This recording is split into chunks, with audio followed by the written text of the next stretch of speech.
You see, let me say that on the issue of whether in 1985 is the same problem Nigerians are in now. We are young then, but we read. But ironically, it was the same actions that President Buhari took as head of state that made him popular with Nigerians and wanted him to come back. Because, yes, there was hardship, and people were complaining. Then the reactionary forces took advantage of that to do what they did that time.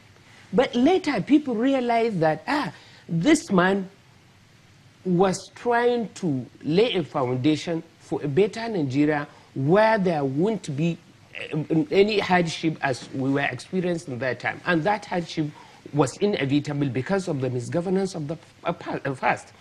That was why he became popular with Nigerians. Because apart from that, the singular, his actions in government, that was what made him popular with Nigerians, and they realized that no better person can do this job than him. Now, he's here.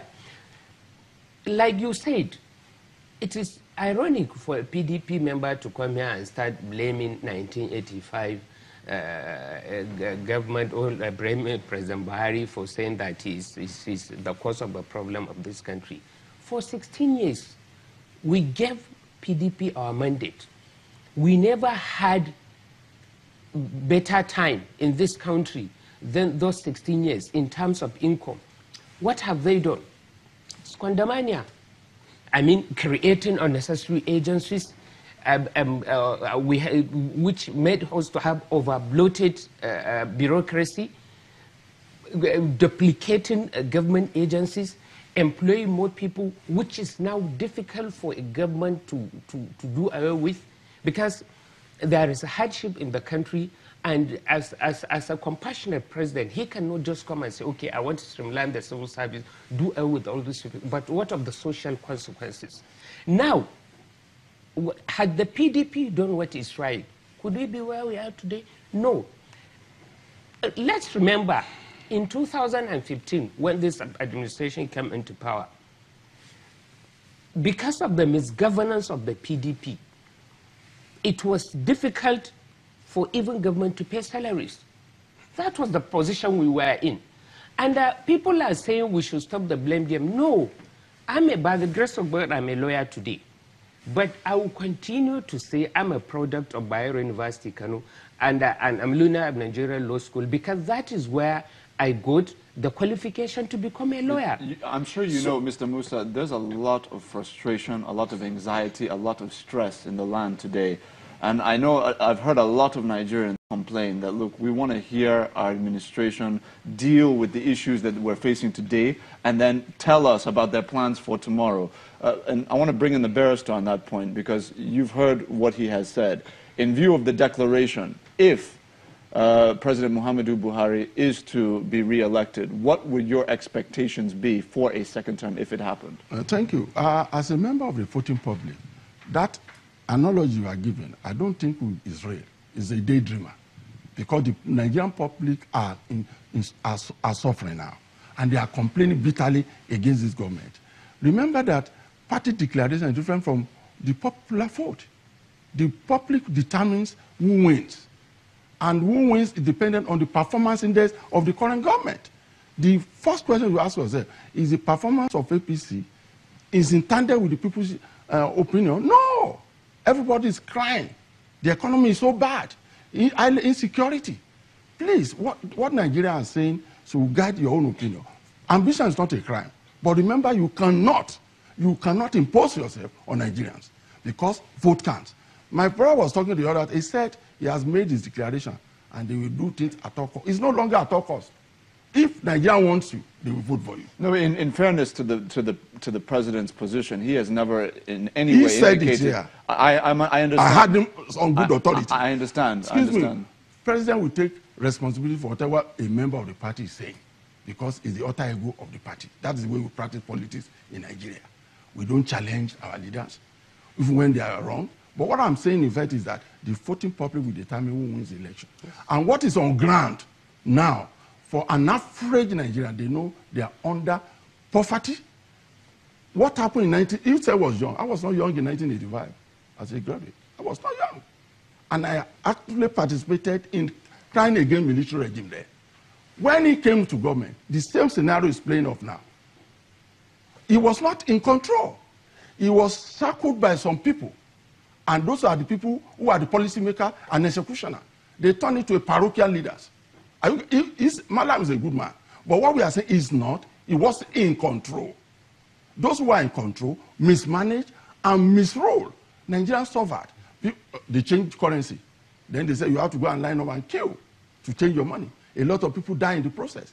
Are we not here now? How many alert do you receive? How many text messages you receive? Please, I beg you, help me. The next thing, they put their bank account there. Nigerians were not like that before. But they are now like that. These are indices that things are not okay. Let me be frank with you. We are talking about management. If APC got it right in 2015, they would have established what we call national government. You don't base appointment on party. You base it on merit, who can assist. PDP gave that over. Okonjo-Iweala was never a member of the party. Charles Oludo was never a member of the party. And they have services. They secured their services to assist Nigeria. Whether you like it or not, they're absent in the economy of Nigeria is what we have now. But are you really comfortable suggesting that the People's Democratic Party did not make a slew of appointments across the government to party loyalists? Come again? That they do not? You're suggesting that essentially the PDP practice a meritocracy. That, yes. But I'm asking you, are you really comfortable saying that the political party loyalists were not rewarded with appointments? Excuse me, they were not worried. What everybody was concerned about is give us good governance. And I told you, from 1999 to 2015, the performances are there. The infrastructure facility that was developed by PDP are there. The economy are there. You are talking about corruption. Corruption is just an aspect of administration. I have to take you up on this, yes, because we saw this isn't kind of behind the scenes speculation now. Yes. We're talking about overt public statements that were made by the former national chairman of the PDP, Adamu Muazu, and the former president, Goodluck Jonathan, when they were having an open conversation in front of cameras about the need to... Allow me to land, please. Yes, okay. That on the need to reward party loyalists with positions, because those who have benefited were not always those who were associated with certain actors within the party. Thank you for what you have said. That was their opinion. But I have used President Obasanjo as a yardstick. When he came on board, 60% of people who are in government, they were technocrats. They were not even CACAD members. Some of them are turned to full-time politicians now. But some are still back to their profession, and they did well. What of the Minister for Finance then? Charles Oludo, I mentioned him. Even Eruvai, Ribadu. They brought in everybody that matters to manage specialized agency. And we got result for it. That's what we are saying. But APC is a close community.